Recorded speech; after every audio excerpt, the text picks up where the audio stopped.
Hello guys, നമ്മളങ്ങനെ new year celebrate ചെയ്യാൻ പോകണം. ഇത് മറൈൻ എക്സ്പോ ആണ്. ലാസ്റ്റ് ഇയർ ബീച്ചിൽ സെയിം വന്നിട്ടുണ്ടായിരുന്നു. അതുകൊണ്ട് ഇത്തവണ ഇതിൽ കയറാനുള്ള ക്യൂരിയോസിറ്റി ഒന്നും എനിക്കില്ലായിരുന്നു. പിന്നെ ഇപ്പുറത്തെ സൈഡിൽ കാർണിവൽ നടക്കുന്നുണ്ടായിരുന്നു. ആദ്യമാണെങ്കിൽ വന്നപ്പോൾ തൊട്ട് നല്ല വഴക്കായിരുന്നു അതിൽ കയറാനായിട്ട്. അവൻ ഒറ്റയ്ക്ക് കയറാൻ പേടിയാണ്, അവൻ്റെ കൂടെ ഞാൻ ചെല്ലുകയും വേണം. അങ്ങനെ ഒരു വഴക്കായിരുന്നു ചെറുക്കൻ. വണ്ടർലായിൽ പോയിട്ട് വന്നതിന് ശേഷം എനിക്കിതിൽ കയറാൻ വലിയ ഇൻട്രസ്റ്റ് ഒന്നുമില്ലായിരുന്നു പറഞ്ഞാൽ ഞാൻ അവിടെ തന്നെ ഇരുന്നു. ഇതൊക്കെ ഒരു ബിൽഡപ്പിന് പറയുന്നതാണെങ്കിലും ഞാനന്ന് നല്ല പോലെ വൊമിറ്റ് ചെയ്തിട്ടുണ്ടായിരുന്നു. അത് കഴിഞ്ഞ് ഇങ്ങനെയുള്ള കാർണിവൽ കാണുമ്പോൾ ഞാൻ ഇനി കയറി കഴിഞ്ഞാൽ എനിക്ക് വൊമിറ്റ് ചെയ്യാൻ തോന്നുമോ എന്നുള്ളൊരു പേടി കൊണ്ടാണ് സത്യത്തിൽ ഞാനിതിലൊന്നും കയറാത്തത്.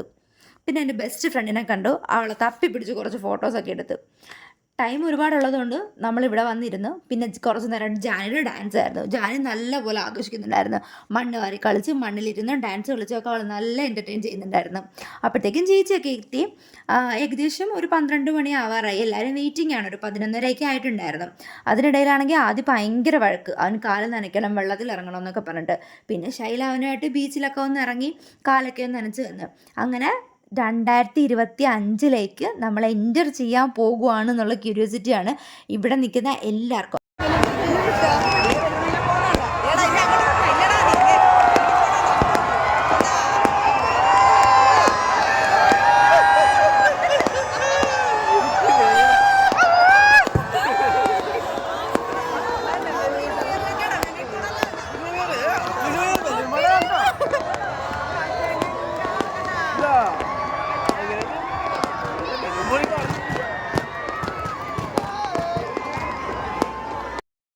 അങ്ങനെ 2025 നമ്മൾ എൻ്റർ ചെയ്തിരിക്കുകയാണ്. അപ്പോൾ എല്ലാവർക്കും ഹാപ്പി ന്യൂ ഇയർ.